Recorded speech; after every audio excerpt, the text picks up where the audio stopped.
오늘 우리에게 주시는 하나님의 말씀은 창세기 1장 6절로 25절입니다.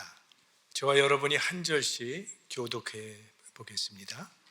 하나님이 가라사대 물 가운데 궁창이 있어 물과 물로 나뉘게 하리라 하시고, 하나님이 궁창을 만드사 궁창 아래의 물과 궁창 위의 물로 나뉘게 하시매 그대로 되니라.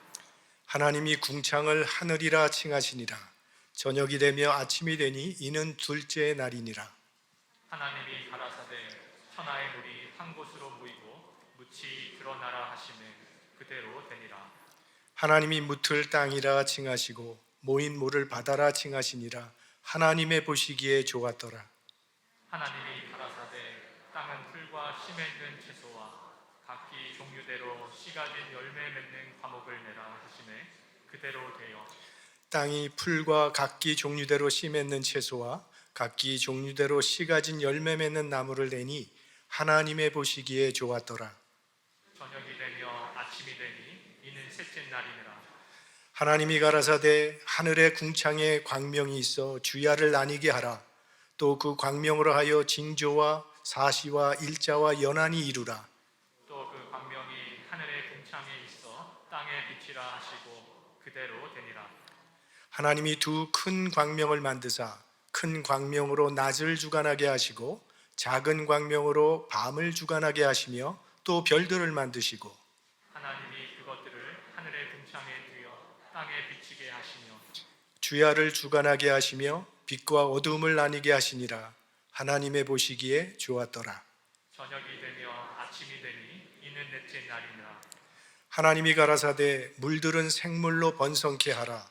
땅 위 하늘의 궁창에는 새가 나르라 하시고, 하나님이 큰 물고기와 물에서 번성하여 움직이는 모든 생물을 그 종류대로 날개 있는 모든 새를 그 종류대로 창조하시니 하나님의 보시기에 좋았더라.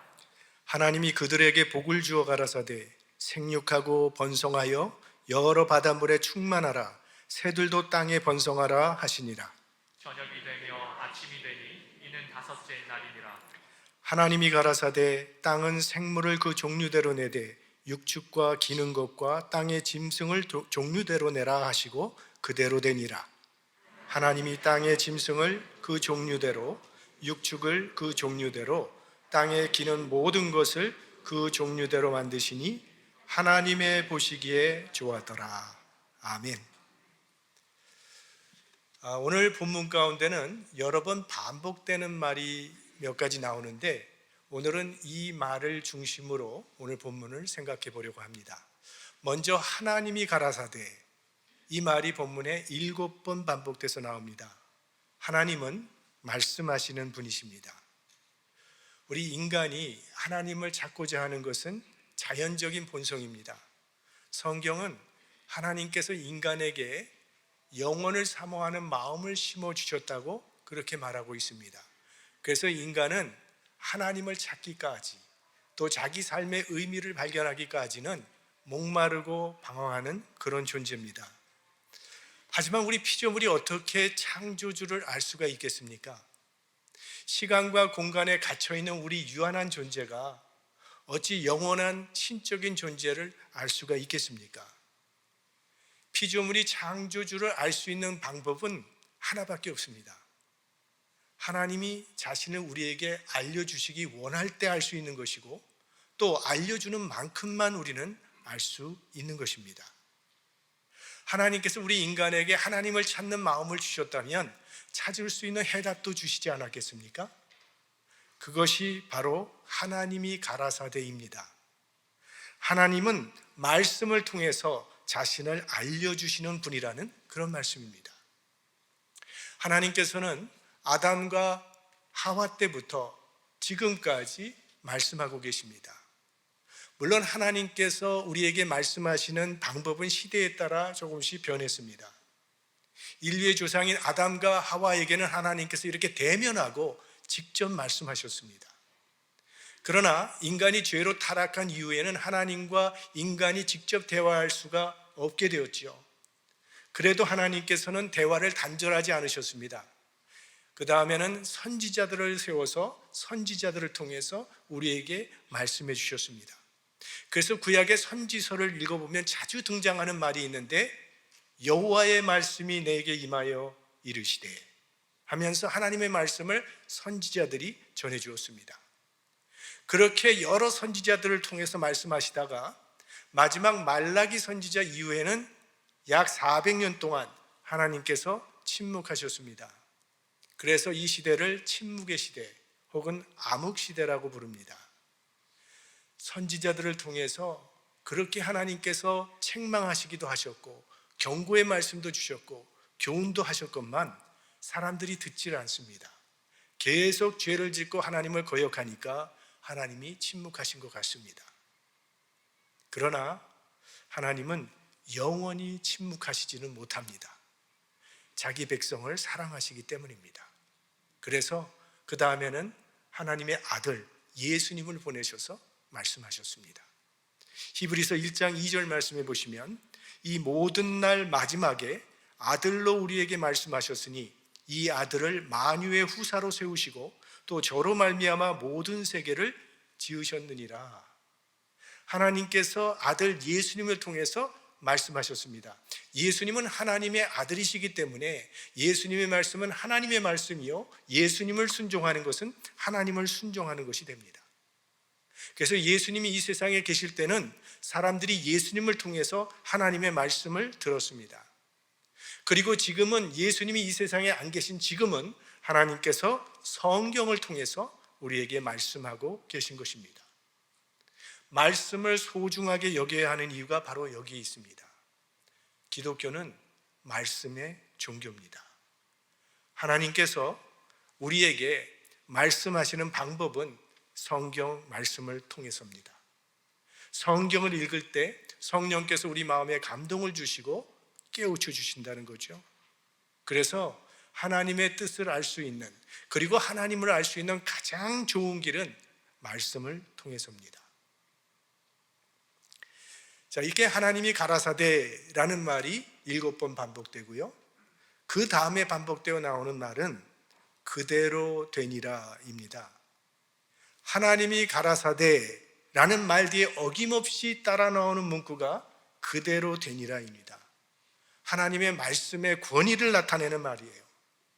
오늘 하나님의 천지창조의 이야기가 쭉 계속되는데 6절과 7절 말씀에 보면, 하나님이 가라사대 물 가운데 궁창이 있어 물과 물로 나뉘게 하리라 하시고, 하나님이 궁창을 만드사 궁창 아래의 물과 궁창 위의 물로 나뉘게 하심에 그대로 되니라. 우리 지난주에 살펴본 대로 첫째 날에 하나님께서 가라사대 빛이 있으라 하심에 빛이 있었던 것처럼 오늘 모든 창조물을 향하여, 피조물을 향하여 마치 궁창이 있으라 하심에 궁창이 생겼다는 거예요. 그러니까 하나님은 말씀을 통하여 역사하십니다. 하나님은 말씀으로 우주를 창조하셨고 말씀으로 모든 피조물을 지금 붙들고 계신 것입니다. 말씀으로 이 세상을 다스리고 계시다는 거예요. 사람도 말을 하지요. 하지만 그 말이 행동과 삶으로 열매 맺지 못하고 그냥 말로 끝나는 경우가 너무나도 많습니다. 하지만 하나님은 말씀하시면 반드시 성취됩니다. 하나님의 말씀은 살아 역사하는 말씀이기 때문입니다. 하나님의 말씀은 살았고 운동력이 있어 좌우의 낯선 어떤 검보다도 예리하여 혼과 영과 및 관절과 골수를 찔러 쪼개기까지 하며 또 마음의 생각과 뜻을 감찰하시나니, 하나님의 말씀은 살아서 움직이고 권능이 있어서 이루어지는 능력이 있습니다. 이 세상 모든 일들은 하나님이 말씀하신 대로 되어질 것입니다. 누구도 막을 수 없습니다. 말씀을 따라 사는 삶이 지혜의 삶이요, 그것이 생명의 길이요 구원의 길이 되는 것입니다. 어느 날 예수님께서 제자들과 함께 배를 타고 갈릴리 바다를 건너가시고 계셨습니다.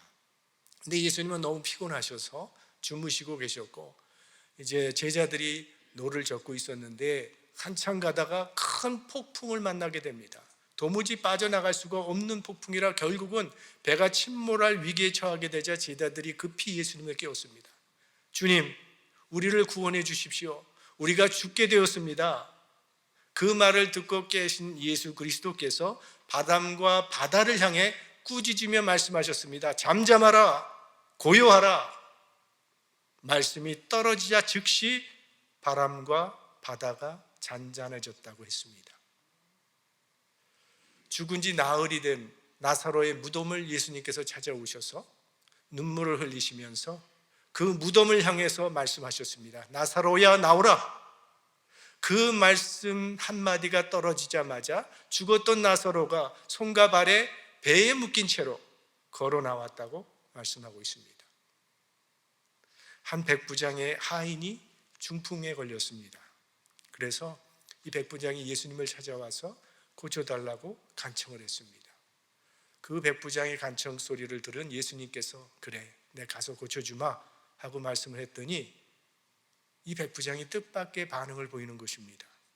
주여, 내 집에 들어오심을 나는 감당치 못하겠사오니 다만 말씀으로만 하옵소서. 그러면 내 하인이 낫겠사옵나이다. 이 백부장의 믿음을 보시고 예수님께서 내가 이스라엘 중에 이만한 믿음을 보지 못했노라고 극찬을 하시면서 내 믿음대로 될지어다. 그 말씀을 듣고 집에 가봤더니 하인이 나았다고 했습니다. 하나님의 말씀은 능력이 있습니다. 이런 말씀의 능력이 우리 삶 가운데도 임하게 되기를 축원합니다. 그리고 반복되는 말씀이 또 하나 있는데 보시기에 좋았더라, 이 말씀입니다. 하나님께서 빛을 만드시고 바다를 만드시고 해와 달과 별을 만드시는 이런 창조 사역을 마칠 때마다 후렴처럼 따라 나오는 표현이 하나님이 보시기에 좋았더라입니다.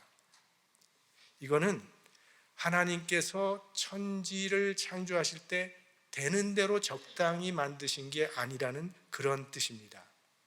천지 창조에는 하나님의 모든 지혜와 능력, 그리고 하나님의 애정과 열정이 총동원돼서 천지 창조가 이루어졌다는 것이죠. 이건 걸작품이라고 지금 말씀하시는 것입니다. 우리들도 어떤 일을 할 때 거기에 정말 내 정성을 다 쏟아부어서 최선을 다해서 그 일을 한 후에는 마음에 흡족함이 있지 않습니까? 참 보기에 좋다라고 말할 수 있습니다. 그저 적당히 대충 일을 한 후에는 그렇게 말하지 못합니다. 하나님께서 그렇게 천지 만물을 창조하셨다는 것이죠. 우리 부모님들은 자녀에 대한 대단한 애착을 가지고 있습니다. 왜? 자녀는 우리들의 분신이기 때문이죠. 하나님께서 우주 만물을 만드시고 또 특별히 우리를 만드실 때 부모가 자녀를 향한 그 애정과 사랑을 가지고 우리를 만드셨다는 그런 말씀입니다. 그래서 하나님은 세상을 만들어만 놓으시고 그저 될 대로 되라고 방관하시는 하나님이 아니십니다.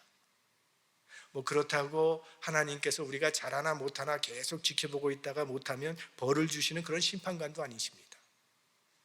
하나님은 하나님이 창조하신 이 세상 그 안에 있는 생명들, 특별히 그 중에서 우리 인간을 부모가 자식을 사랑하듯 사랑하신다는 거예요. 그래서 하나님은 우리가 잘 되도록 도와주시고 보호해 주시고 때로는 개입하시고 인도하시는 사랑의 아버지라는 겁니다. 하나님께서 매를 드신다면 그건 우리를 벌 주시기 위함이 아니라 우리를 잘 되게 하라고 훈육하시기 위함이라는 거예요. 그래서 우리 예수님께서 우리에게 기도를 가르쳐 주실 때 뭐라고 가르쳐 주셨습니까? 하늘에 계신 우리 아버지여 라고 기도하라고 하셨습니다. 하늘에 계신 신이시여, 하늘에 계신 전능자시여, 그렇게 기도하라고 하지 않으셨습니다. 하늘에 계신 우리 아버지여라고 기도하라고. 이 세상 어떤 종교도요, 자기가 믿는 신을 아버지라고 부르는 종교는 없습니다. 예수님께서 세상에 오시기 전까지는 이 세상 누구도 감히 하나님을 아버지라고 부르지 못했습니다. 그랬다면 그건 신성 모독이 되었을 것입니다. 구약 시대에는 하나님을 보면 죽는다고 사람들이 생각했습니다. 그리고 하나님도 그렇게 모세에게 말씀을 하셨어요.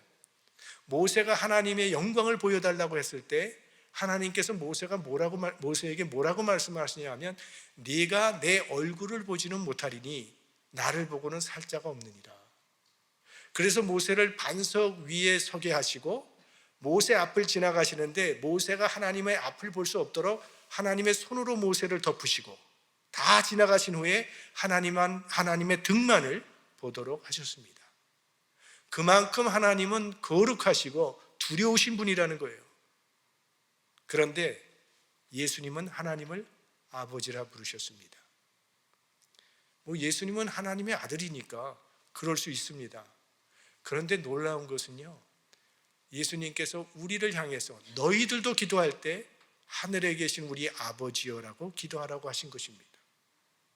이것은 예수님께서 우리를 하나님의 자녀로 인정해 주신다는 그런 말씀입니다. 영접하는 자, 곧 그 이름을 믿는 자들에게는 하나님의 자녀가 되는 권세를 주셨으니, 저와 여러분은 예수 그리스도를 믿음으로 말미암아 하나님의 자녀가 되었다는 겁니다. 이제 하나님은 우리의 아버지가 되신 것입니다. 그런데 우리는 아직도 하나님이 내가 잘하면 상 주시고 내가 잘 못하면 벌 주시는 것 같은 심판관처럼 생각하고 있기 때문에 정말 하나님은 사랑의 하나님이시라는 것을 놓치고 있고 우리의 아버지라는 사실을 놓치고 살아갈 때가 많이 있지 않습니까? 하나님의 사랑 안에 살고 있으면서도 사랑에 대한 확신을 갖지 못하고 살아가고 있다는 것입니다. 이것이 하나님께서 우리에게 허락하신 그 풍성한 삶을 누리는데 걸림돌이 되고 있는 것입니다. 하나님은 빛을 만드시고 좋아하셨다고 했습니다. 또 바다를 보시고 좋아하셨다고 했습니다. 해와 달과 동물과 식물들을 보시고 좋아하셨다고 했습니다. 그런데 무엇보다도 하나님은 우리를 보시고 좋아하셨습니다. 얼마나 우리를 보고 좋아하셨으면 우리를 하나님의 형상대로 창조하셨겠습니까? 하나님의 최고의 사랑의 대상은 바로 우리들이라는 사실입니다. 해산의 고통을 거쳐서 한 아이가 태어났습니다.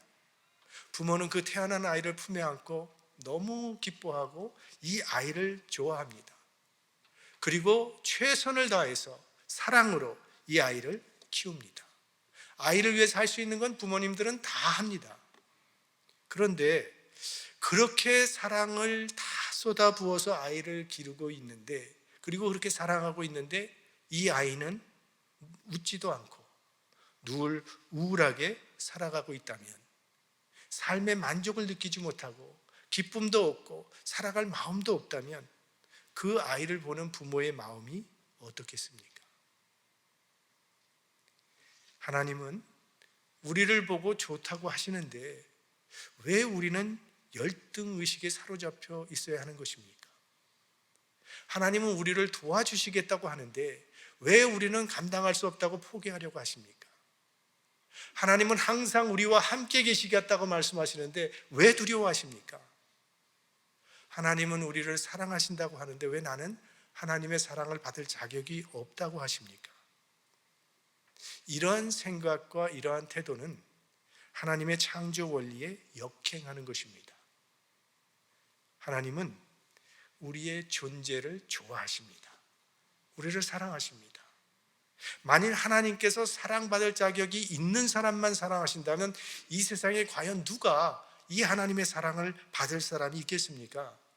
하나님의 사랑은 죄인까지도 사랑하시는 아가페 사랑입니다. 우리는 바로 그 사랑 안에 있는 것입니다. 우리의 미련함과 우리의 연약함에도 불구하고 하나님은 영원히 은혜로우시며 자비로우시며 사랑의 하나님이시라는 것이죠.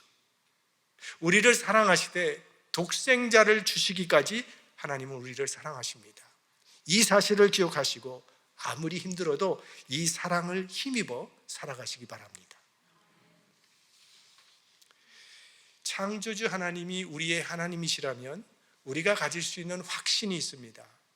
그 두 가지 확신을 한번 생각해 보고자 하는데요. 먼저는 기도 응답의 확신입니다. 우리가 기도하는 대상이 누굽니까? 천지를 말씀으로 창조하신 전지전능하신 하나님이십니다. 여러분은 하나님께는 불가능이 없다는 사실을 분명히 믿으십니까? 소리가 조금 약합니다. 정말 하나님께는 불가능이 없다는 사실 여러분 믿으세요? 그렇다면 그 하나님께 기도하시기 바랍니다. 우주 만물을 말씀으로 창조하신 하나님께 못 드릴 말이 어디 있겠어요? 독생자를 주시기까지 우리를 사랑하신 하나님께서 우리에게 안 들어주실 일이 뭐가 있겠습니까? 하나님 아버지께 우리의 모든 문제를 내어놓고 기도하는 그 순간부터 문제의 실마리는 풀리게 되는 것입니다. 우리가 전지전능하신 하나님을 바로 알고 그 하나님 앞에 바로 설 수만 있다면 어떤 상황에서도 우리는 흔들리지 않게 될 것입니다. 우리가 자꾸 고민하고 흔들리고 두려워하는 것은 우리의 문제가 커서가 아니라 전지전능하신 하나님을 아직도 제대로 알지 못하고 있고 그분 앞에 우리의 짐을 내려놓지 못하기 때문입니다. 이 세상에서 가장 큰 문제가 있다 할지라도 하나님 앞에서는 먼지보다 가벼울 뿐입니다. 말씀으로 천지 만물을 창조하신 하나님께서 해결 못할 문제가 어디 있겠습니까? 아무것도 염려하지 말고 오직 모든 일에 기도와 간구로 너희 구할 것을 감사함으로 하나님께 아뢰라. 그리하면 모든 지각에 뛰어난 하나님의 평강이 그리스도 예수 안에서 너희 마음과 생각을 지키시리라. 문제만 바라보고 있으면 우리의 마음에는 두려움이 흔들릴 수밖에 없습니다. 하지만 천지를 만드시고 지금도 우주 만물을 다스리시는 전지전능하신 하나님께 기도할 때 하나님은 우리 마음 가운데 세상이 빼앗아갈 수 없는 참된 평강을 허락해 주실 것입니다. 다만 우리 하나님과 하나님의 자녀에는 차이가 있습니다. 하나님은 완전하신 분이시고 우리는 불완전한 존재입니다. 불완전한 존재는 달라고 소원하는 것도 불완전하다는 것이에요. 완전하신 분이 바라볼 때 자녀가 불완전한 것을 소원하는 것과 있다는 것입니다. 그건 우리 부모님과 자녀의 관계에서도 얼마든지 나타나는 관계죠. 아이들은 사실은 자기에게 무엇이 유익한지 또 무엇이 해로운지 잘 모릅니다. 그래서 때로는 자기 인생을 망치는 요구사항을 들어달라고 때를 쓸 때도 있지 않습니까? 초등학생, 어린아이가 아버지 찾아가서 아버지 저 학교 그만둘래요. 공부가 인생의 전부는 아니잖아요. 제 인생 제가 책임지겠습니다. 사실은 숙제하기 싫어서 그런 것일 텐데 이런 요청을 아버지가 들어주지 않죠. 하나님도 마찬가지입니다. 우리가 해로운 요청을 할 때는 들어주시지 않습니다.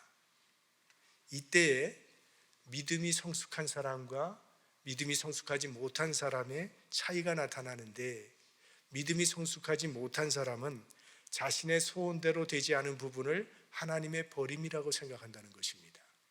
하지만 믿음이 성숙한 사람은 내 소원대로 되지 않는 것도 하나님의 사랑의 응답이라고 고백합니다. 예수님께서 산상수훈에서 말씀하셨죠. 너희 중에 누가 아들이 떡을 달라 하면 돌을 주며 생선을 달라 하면 뱀을 줄 사람이 있겠느냐. 너희가 악한 자라도 좋은 것으로 자식에게 줄 줄 알거든 하물며 하늘에 계신 너희 아버지께서 구하는 자에게 좋은 것으로 주시지 않겠느냐. 하나님은 언제나 우리가 구하는 것보다 더 좋은 것으로 주시는 사랑의 아버지심을 믿으시기 바랍니다. 마지막으로 하나님이 우리의 아버지시라면 우리는 승리의 확신을 가질 수 있습니다. 사도 바울이 로마서 8장 31절에 이런 말씀을 했습니다. 만일 하나님이 우리를 위하시면 누가 우리를 대적하리요? 자, 이 말씀의 앞부분 하나님이 우리를 위하시면이라는 이 부분을 빼버리고 그저 누가 우리를 대적하리요? 이 부분만 있다면 어떻게 되겠습니까? 우리를 대적할 원수들이 여기저기서 나타나지 않겠습니까? 죄가 나를 대적하고 있습니다. 세상이 나를 대적합니다. 나의 정욕이 나를 대적하고 있고, 죽음이 우리를 대적하고, 사탄이 우리를 대적하고 있습니다. 이렇게 많은 대적자들이 어떻게 우리 혼자 힘으로 싸워 이길 수 있겠습니까? 그런데 그 앞에 단서가 붙어 있다는 것이 대단히 중요합니다. 만일 하나님이 우리를 위하시면 누가 우리를 대적하리요? 여기 만일이라는 단어는 가정법이 아닙니다. 확실한 것을 가정적으로 표현하는 것입니다. 하나님이 우리 편에 계시기 때문에 아무 원수도 우리를 대적할 수 없다고 선언하는 거예요. 지금도 세상은 우리를 공격하고 있고, 사탄은 끊임없이 우리를 공격하고 있습니다. 앞으로도 그럴 것입니다. 하지만 절대로 우리를 쓰러뜨릴 수 없습니다. 하나님이 우리를 위하시기 때문에. 하나님께서 우리를 위하시기로 작정하셨다는데 누가 우리를 대적할 수 있겠습니까? 기독교는 은혜의 종교입니다. 우리의 자격이나 우리의 조건이나 우리의 공로로 보상받는 종교가 아니라 하나님의 은혜로우심과 자비로우심과 사랑하심, 바로 이것이 우리가 서 있는 근거가 되는 것입니다. 그것이 태초에 천지를 창조하실 때 나타난 아버지 하나님의 마음이고, 그것이 독생자 예수 그리스도를 우리를 위해서 보내주심으로 구원하신 사건 속에 나타난 아버지 하나님의 마음이며, 최후의 심판 속에 나타날 아버지의 마음이고, 영원한 하나님의 나라에서 나타나게 될 아버지의 마음이라는 거예요. 이것이 우리가 아무리 어려운 상황 속에서도 끝까지 믿음을 놓지 않는 근거가 되는 것이고, 소망을 놓지 않는 근거가 되는 것입니다. 하나님은 우리를 사랑하십니다. 이 세상 어떤 것도, 환난도, 핍박도, 죽음조차도 우리를 하나님의 사랑에서 끊을 수 없습니다. 물론 우리는 연약하지만 하나님께서 사랑의 줄로 우리를 붙들어 주시고 하나님의 나라에 이르기까지 우리를 인도하여 주실 것입니다. 나의 힘과 나의 의지가 아니라 우리를 향한 아버지 하나님의 사랑 때문에 우리는 이 믿음의 경주에서 반드시 승리하게 될 것입니다. 독생자를 내어주시기까지 우리를 사랑하시는 이 하나님 아버지께 영원히 찬송과 존귀와 감사와 영광을 돌리시기를 축원합니다.